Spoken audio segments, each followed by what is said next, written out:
परमेश्वर के नाम की महिमा हो।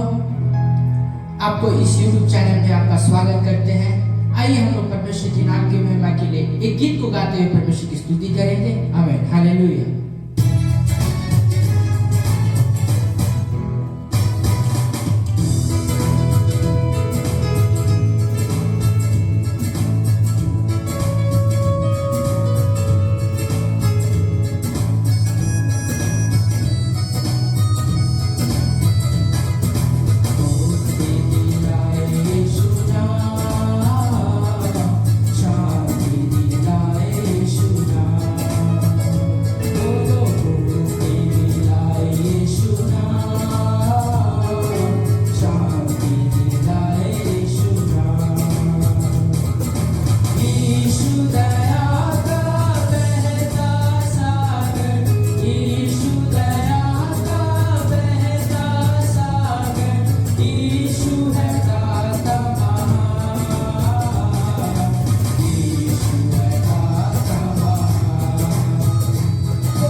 यूट्यूब चैनल में आप सभी का स्वागत करते हैं। आइए हम परमेश्वर का वचन मनन करने के लिए योएल का पुस्तक 2 अध्याय 32 आयत को हम निकाल कर पढ़ेंगे। उस समय जो कोई यहोवा से प्रार्थना करेगा वह छुटकारा पाएगा। आमीन। परमेश्वर का वचन हमें साफ शब्दों में बताता है। योएल एक भविष्यद्वक्ता है। इस बात को हमको जानना है। वो भविष्यद्वक्ता इस बात को सलाह देता है, बता रहा है, जो कोई चाहे छोटा हो, बड़ा हो, या बीमार हो, या धनवान हो, या बिजनेसमैन हो, या पढ़ने वाले बच्चे हो, जो कोई यीशु मसीह का नाम लेकर उस महान जीवित खुदा को पुकारे, वो परमेश्वर उसकी पुकार को सुनकर उत्तर देने में हमारा परमेश्वर सामर्थी परमेश्वर है। हालेलुया। इसलिए हमको पुकारने की जरूरत है। आमीन। यीशु मसीह को पुकारने की जरूरत है। आमीन। संसार में हमारा एक स्वर्ग है, एक पृथ्वी है, उसके बीच में केवल एक ही नाम है, वो नाम है यीशु मसीह का नाम। वो नाम है आमीन पाप पर विजय देने वाला नाम। वो नाम है रोग पर आमीन आमीन रोग से छुड़ाने वाला नाम। वो नाम है आमीन श्राप के बंधनों को तोड़ने वाला नाम। इसलिए मेरे प्यारे परमेश्वर का प्रियजनों, आज जरूरत है हम यीशु मसीह को नाम लेने से हमको हालेलुया मुंह बंद करने की जरूरत नहीं है, मुंह खोलते हुए आमीन चिल्लाने की जरूरत है। आमीन हालेलुया। इसलिए परमेश्वर का वचन का पुस्तक में मलाकी का पुस्तक में लिखा है, आमीन मलाकी का पुस्तक 4 अध्याय 2 आयत में लिखा है, परंतु तुम्हारे लिए वो यीशु मसीह किसका परमेश्वर है? आमीन। स्वर्ग छोड़कर हमारे लिए, आपके लिए आया, सुनने वाले हर भाई बहनों के लिए, बच्चे बच्चियों के लिए आया, देश का हर एक, पृथ्वी का हर बच्चे बच्चियों के लिए आमीन स्वर्ग का महिमा छोड़कर आया। वो किसी और का परमेश्वर नहीं है, विदेशी परमेश्वर नहीं है, परंतु देशी परमेश्वर है। वो हमारा परमेश्वर है। हालेलुया। जो कोई उस नाम पर विश्वास करेगा आमीन वो छुटकारा पाएगा। वो नाम को पुकारेगा तो क्या हो जाएगा? जो मेरे नाम का भय मानते। पुकारने वाला कौन पुकार सकता है? जो यीशु की सच्चाई जानेगा। आमीन। यीशु मसीह मेरे लिए मर गया, उसका भय मान करके आमीन उसकी आराधना करेगा तो वो मरा हुआ मरे नहीं रहा। आमीन। वो कब्र में से जी उठा है। आप शायद बीमारी में मरते होंगे, गरीबी में मरते होंगे, आमीन शैतानी हरकत में मरते होंगे, आमीन नाना प्रकार के आर्थिक तंगी में मरते होंगे। परमेश्वर का वचन कहता है अब मरने की जरूरत नहीं है। परमेश्वर में बराबर हालेलुया आपका हालेलुया मुंह उस परमेश्वर की ओर होना चाहिए, यीशु की ओर होना चाहिए। यदि आप यीशु को देखने के लिए तैयार हैं, आप अपने जिंदगी में एक अद्भुत कार्य के रूप में देख सकते हैं। हालेलुया। इसलिए परमेश्वर का वचन हमें साफ शब्दों में कहता है, क्या कहता है?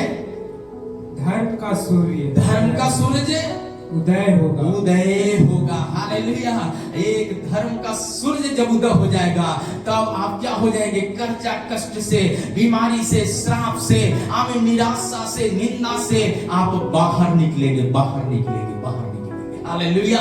अगली बातें क्या कहता है? और उसकी किरणों के और यीशु मसीह के वचन रूपी किरण जो सुनते हैं, इस किरण को पढ़ते ही आपके जीवन में छुटकारा हो जाएगा। इसलिए इस वचन को ध्यान से सुनना, ध्यान से पढ़ना और ध्यान से इस वचन के अनुसार जीवन बिताना चाहिए। आमीन। अगली बातें, तुम चंगे हो जाओगे और तुम निकल कर पाले हुए बछड़ों के समान कूदोगे। हालेलुया। बछड़ा जैसे कूदता है वैसे आप कूदेंगे। हालेलुया। 12 साल का लहू गिरने वाली बीमारी से जकड़ी हुई महिला आमीन बेड पर पड़ी हुई मरी हुई थी, लेकिन जब यीशु की सामर्थ उसके अंदर आ गया, वो क्या हो गई? उठकर खड़ा हुई और नाचते हुए परमेश्वर की आराधना करना शुरू किया। हालेलुया।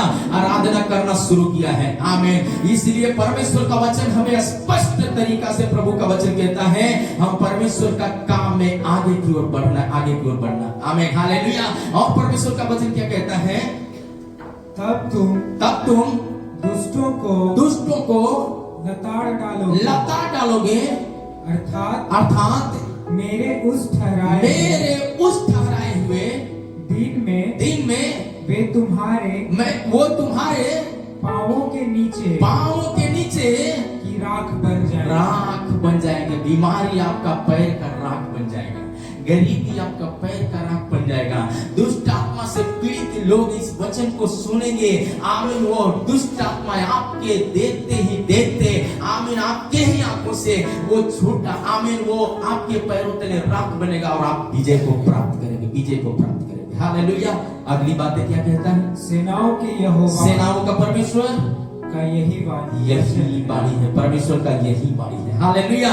इतना ही नहीं, परमेश्वर का वचन निर्गमन का पुस्तक 15 अध्याय 26 आयत में लिखा है, यदि तू अपने परमेश्वर को यहोवा का वचन, यहोवा का वचन जो यीशु मसीह का वचन है, तन मन से सुने और जो कुछ उसकी दृष्टि में ठीक है वही करे और उसकी आज्ञाओं पर कान लगाए और उसकी सब विधियों को माने, तो जितने रोग मैंने आपके ऊपर है, मिस्रियों पर भेजे हैं, वो देश के ऊपर भेजा होगा, मिस्रियों के ऊपर भेजा था, मिस्र देश के ऊपर, उनमें से कोई भी रोग विश्वास करने वाली, इस वचन को सुनने वालों के ऊपर नहीं होगा। हालेलुया। बोलो प्रभु यीशु मसीह की जय। इसका मतलब वचन सुनेगा तो वचन को मानना, ग्रहण करना। आमीन। अगली बात क्या कहता है? इतना ही नहीं, व्यवस्था विवरण का पुस्तक में लिखा है 7 का 15 में लिखा है, 7 का 15, और यहोवा तुझसे सब प्रकार, इसलिए वचन को ध्यान से सुनने वाले को परमेश्वर अर्थात यीशु का वचन जो ध्यान से सुनेगा, उसके बीच से महान रोगों को परमेश्वर क्या करेगा? हटा देगा, दूर कर देगा। हालेलुया। दूर करेगा। इसलिए हम परमेश्वर का वचन सुनना है। आमीन। हालेलुया।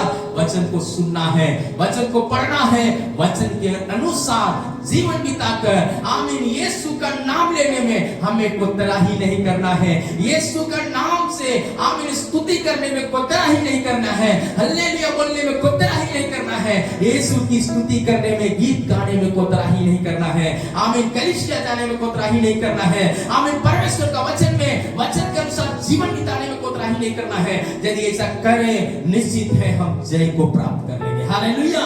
इतना ही नहीं, परंतु परमेश्वर का वचन कहता है, भजन संहिता 91 का 10 आयत में लिखा है, क्या कहता है? इसलिए कोई विपत्ति, इतना ही नहीं, केवल रोग को दूर नहीं करेगा, परंतु कोई विपत्ति तुझ पर ना पड़ेगी, ना कोई दुख तेरे डेरे के निकट कोई दुख आएगा। हालेलुया। डेरा में कोई शायद अंधकार की चीजें परेशान करती होगी, आमीन, गलत स्वप्न परेशान करता होगा, बीमारी परेशान करता होगा, आप कमा रहे, बरकत नहीं मिल रहा है, बहुत तरह के परेशानी है, चिंताएं होगा, आमीन, बच्चे परिवार एक दूसरे में, आमीन, सही संबंध नहीं होगा, एक दूसरे का, आमीन, दूसरे का बात अच्छा नहीं लगता होगा, लेकिन आप परख कर देखिए परमेश्वर का, आमीन, परमेश्वर का वचन मान के देखिए। वचन कहता है यदि आप इस वचन को मान लिया, इस वचन को सुनते हैं ध्यान से, तो याद रखें, परमेश्वर केवल चंगा नहीं करता है, केवल पाले हुए बछड़े के समान कुदाता ही नहीं है, आमीन, महान रोगों से, उस जालों से बचाता है। इतना ही नहीं, बल्कि बाइबल कहता है, बाइबल कहता है कि वो आपके डेरे के निकट कोई दुख नहीं आएंगे, यानी दुष्ट आत्मा का कोई भी काम आपके घरों में काम नहीं करेंगे। हालेलुया।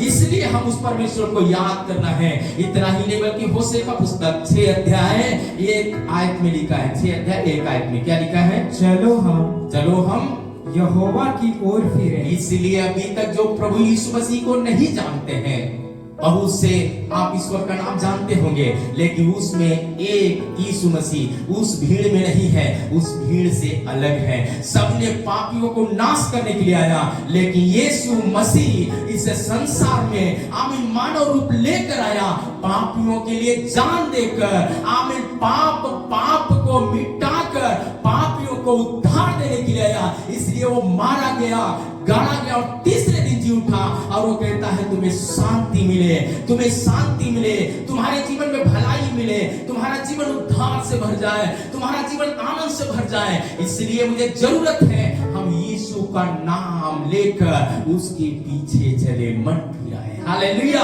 हमें तंत्र मंत्र का पीछे जाने की जरूरत नहीं है, नाना प्रकार के, हालेलुया, आमीन, नाना प्रकार का सिर्फ दवाई के पीछे पीछे जाने की जरूरत नहीं है। आमीन। यीशु नाम को लेकर के देखिए मेरे प्यारे परमेश्वर का प्रियजनों, यदि आपको डॉक्टर जवाब दे दिया है, आपका परिवार का आमीन लोग कमाते कमाते परेशान हो गए, आपका लोग बहुत तरह के भविष्यवाणियां किए होंगे, बोले होंगे आपका परिवार अच्छा नहीं होगा, आपके लोग अच्छे नहीं होंगे, ये ग्रह काम कर रहा है, वो ग्रह काम कर रहा है, कोई ग्रह हो सारे ग्रहों के ऊपर विजय देने वाला हमारा यीशु मसीह आज भी जिंदा है। यदि आप मर गए हैं तो आमीन, पाप से मर गए, पाप में मर रहे तो, बीमारी में मर रहे तो, गरीबी में मर रहे तो, निंदा में मर रहे तो, आमीन आने में बहुत तरह के आमीन निराशा रूपी गढ़ों में जते हुए हैं तो उस गढ़ से बाहर निकलना है तो बाहर निकलने का सरल रास्ता है यीशु मसीह का नाम लेना। यीशु का नाम लेना, यीशु मसीह का जब नाम लेते हैं तो उसकी ओर फिरे, आमीन, उसकी बात को मानकर, उसकी बात को मान के उसकी इच्छा के अनुसार जीवन जिए। परमेश्वर का वचन कहता है तू मुझे छोड़ दूसरों को छोड़ करके ना मानना। आमीन। यीशु की ओर फिरना मतलब आमीन एक बार यीशु मसीह उस भीड़ में नहीं है, आमीन, जो दुनिया भीड़ में घुसता है, उस भीड़ से बाहर है। आमीन। वो बीमारी का भीड़ में से, आमीन, गरीबी का भीड़ में से, दुष्ट आत्मा का भीड़ में से, नाना प्रकार का तंगी के भीड़ से, निराशाओं का भीड़ से आप बाहर निकलना चाहते हैं तो परमेश्वर का वचन कहता है मन फिराओ, मन फिराओ। यदि आप मन फिराएंगे आप निश्चित परमेश्वर में जय को प्राप्त करेंगे। आमीन, हालेलुया। इतना ही नहीं कहता कहे आगे, जब मन फिराएंगे तो होगा क्या? वचन पढ़ता है, इसी वचन को पढ़िएगा दोबारा। चलो हम यहोवा की ओर फिरे, यहोवा की ओर फिरे, क्योंकि उसी ने फाड़ा और वही चंगा भी करता है। हालेलुया। उसी ने फाड़ा और वही चंगा करेगा। जब हम हमारा बच्चे हैं बात नहीं मानते हैं तो हम लोग जब अपने बच्चों को छड़ी मार सकते हैं सुधरने के लिए, तो वो भी हमें जानना चाहिए। हालेलुया। जब वो मेरे ऊपर से हाथ हटाएगा, आपके ऊपर से हाथ हटा दिया तो आप भी बहुत तरह के तकलीफें होगा, क्योंकि वो जानता है कैसे आपके जिंदगी में बदलाव लेके आ सकता है। आमीन। इसलिए बीमारी से आप चिंतित मत होइए, गरीबी से चिंतित मत होइए, आमीन, सतावट से चिंतित मत होइए। आप हालेलुया, आप अपने को आत्महत्या करने की जरूरत नहीं है। आपका कर्जा चुका के थक गए हैं, आमीन, चुका नहीं पाते हैं, आप अपने परिवार को समझाते थक गए, आप निराश होने की जरूरत नहीं है। आप एक बात करना है। वो करने वाली बात क्या है? मन फिराना। यदि मन फिराया तो परमेश्वर का वचन साफ शब्दों में कहता है वही फाड़ता है और वही चंगा करता है।